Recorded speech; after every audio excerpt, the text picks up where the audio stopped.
Hey everyone, it's Will, Gamer Dad, with another video for you. So first off, I'd like to give a shout out to one of my YouTube members, Isaiah. Thanks for your support. Now in today's video, we do have the second and more difficult fight with Tiramisu's Manifest, and so I do have a video with 3 different clears. Hopefully one of them will suit your needs in order to defeat this fight.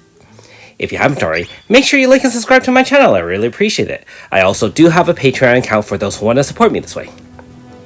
Alright, so unlike the first fight, we really see some of the cheesy and, dare I say, cheap mechanics in the second and more difficult fight.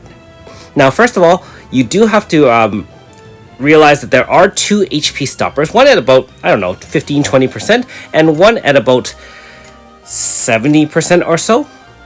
And that's when the fun really starts. So here we go.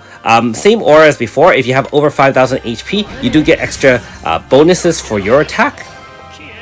And we are bringing a mixed magic team.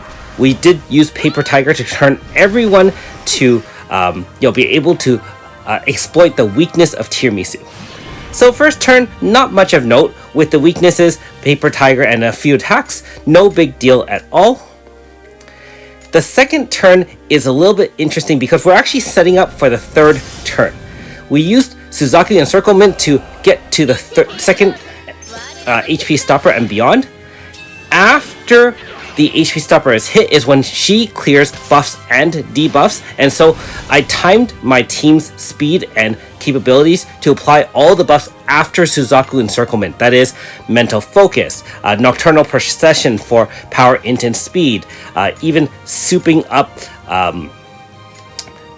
Yakumo with Lunatic. And if you're wondering why I activated Lunatic instead of relying on Blood Contract, you can see that the third phase has a barrier and it lasts for 4 additional turns, but we don't want to wait 4 turns.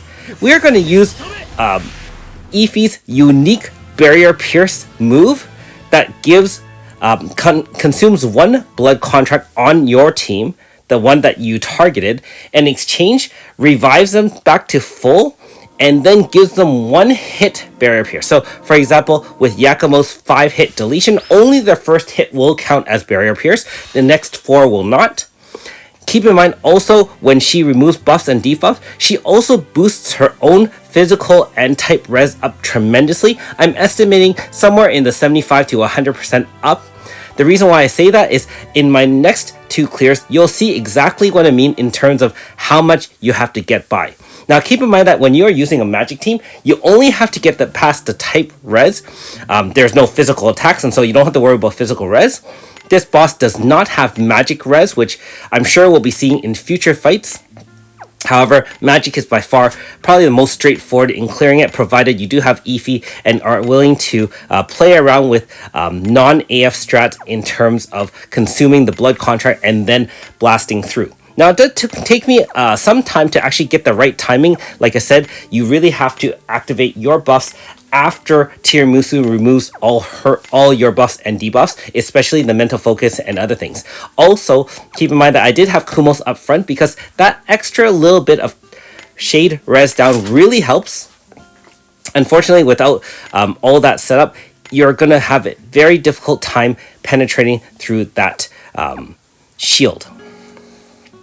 Alright, so Magic Team was a little bit interesting, and hopefully you enjoyed that clear. It's a little bit more unique, certainly a little bit less brain dead than the Sesta Did Good team. And so I'll show you how Sesta does, and surprisingly, how BS these fights are.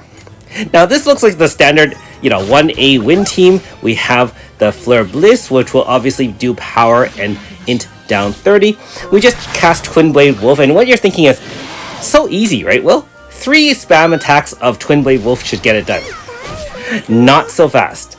So first one, pretty obvious. Remember, we already cast Faith on Sesta to give Sesta the increased stats to just show you how much shielding that Tiramisu does generate once she hits her second HP stopper. Again, I'm just looking at what boosts we can give, and keep in mind that if you do fight past the third turn, you will actually face things like kickback, which is knockback, And so you do need the knockback immunity if you happen to fight longer than 3 turns. All these fights, by the way, are 3 turns or less. Just because I don't want to, progress towards that and have to deal with 4 turns of Barrier Pierce, or 4 turns of continual barrier, by which obviously Tiramisu would just unleash fixed damage on you. You can clearly see that she does 2,000, and I don't want to see 3,000, 4,000, or 5,000. Alright, so third turn should be auto, right?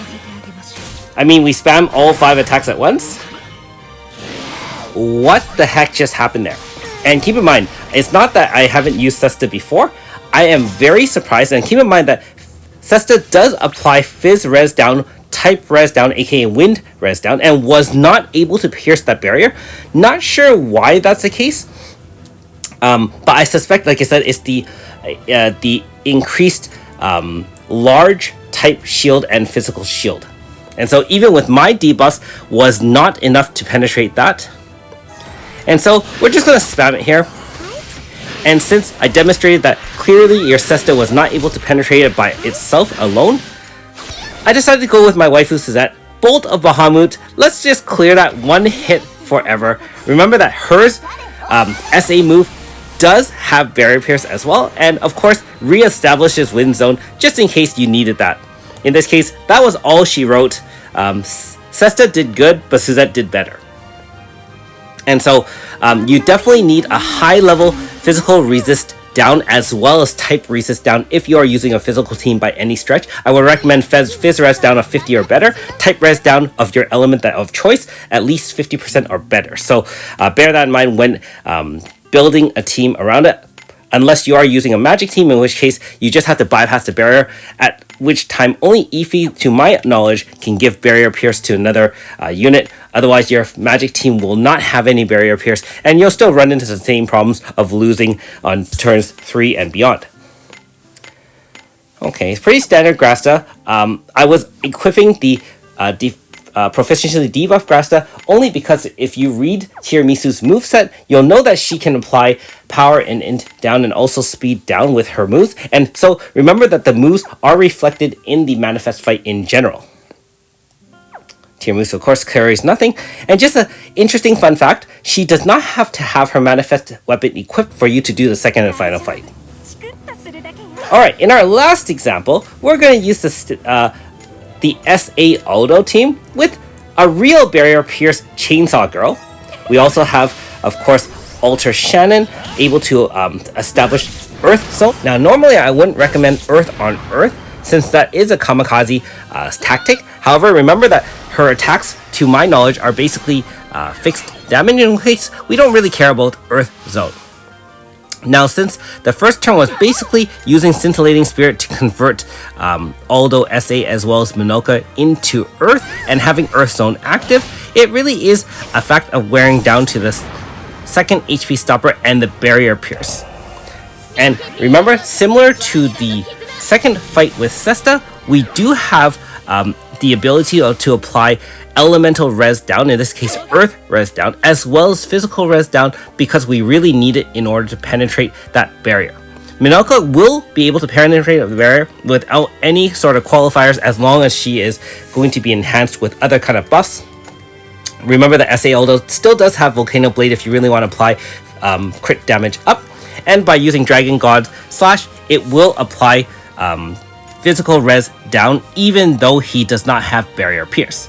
Now, if you're wondering why I'm pausing here, just like usual, because some of these AF pianos are a little bit more complex, I wanted to make sure I didn't screw up and press the wrong move.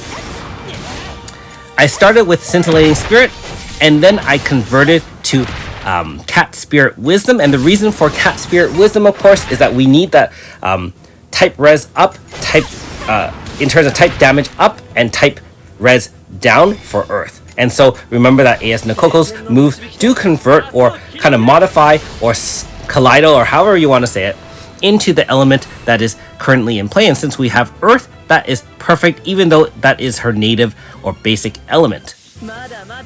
And so with an AF, we did it nice and clean. I know it isn't the lowest turn clear. I'm sure there's 1 turn or 2 turn clears out there already.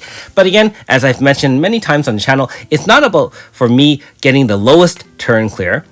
Sometimes I'd like to have fun like using the E feed to barrier pierce, but more importantly, I want to show different various strategies so that, if you need to beat these manifest fights, at least you have some ideas as to how to start and how to finish off these fights. Lodo is as follows, and again, hopefully these help you. Thanks for watching. We'll see you next time.